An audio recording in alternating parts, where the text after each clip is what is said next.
শেখ হাসিনার পর আওয়ামী লীগের কি হবে? শোকিং সত্য সামনে আসছে, বাংলাদেশের রাজনীতির চিত্র এখনও উল্টে যাচ্ছে। আওয়ামী লীগ কি হারিয়ে যাবে নাকি ভেঙে পড়ার পর ঘুরে দাঁড়াবে? গত বছরের ৫ আগস্ট এক ভয়ঙ্কর অভ্যুত্থানে শেখ হাসিনার ভারত পালানো, এরপর থেকে দলটি এক ভয়াবহ সংকটের মধ্যে পড়েছে। সরকার পতনের পর গুম, খুন এবং হত্যাকাণ্ডের শোকিং অভিযোগ, শেখ হাসিনাসহ দলের শীর্ষ নেতাদের বিরুদ্ধে একের পর এক মামলা। এমন পরিস্থিতি কখনো ভাবা যায়নি। একের পর এক নেতা আত্মগোপন, আর কেউ কেউ গোপনে দেশ ছাড়ছে। কিন্তু তারা কি দলটিকে শেষ পর্যন্ত ধ্বংস হতে দেবে, কিংবা কোনোভাবে দলটি টিকে থাকবে?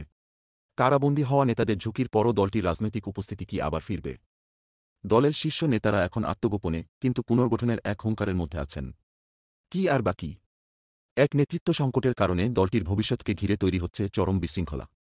দল কি নতুন মুখপাত্র খুঁজছে, নাকি পুরনো নেতৃত্বেই দল থাকবে? তবে কি অদৃশ্য কিছু হচ্ছে? এখন পর্যন্ত দলের নেতাকর্মীরা পুরোপুরি সম্মতির জন্য শেখ হাসিনার কোনো বিকল্পকে মেনে নিতে রাজি নয়। দলটি যেভাবে ভেঙে পড়ছে, তাতে তাদের নেতৃত্ব সংকট সামনে এসে দাঁড়িয়েছে। কিন্তু কে হবে সেই মুখপাত্র যিনি দলকে রক্ষা করবে? কে সেই মানুষ যে শেখ হাসিনার বার্তা দেশের রাজনৈতিক আঙিনায় পৌঁছে দেবে? তবে বাস্তবতা কি হবে? এই ভয়াবহ সংকটের পর দলটি কি পুনর্গঠন করতে পারবে? রাজনৈতিক মাঠে ভয়ানক শূন্যতা। কি হতে চলেছে আওয়ামী লীগের ভবিষ্যৎ? কিছু অদৃশ্য সিদ্ধান্ত, যা পরিবর্তন করবে সবকিছু।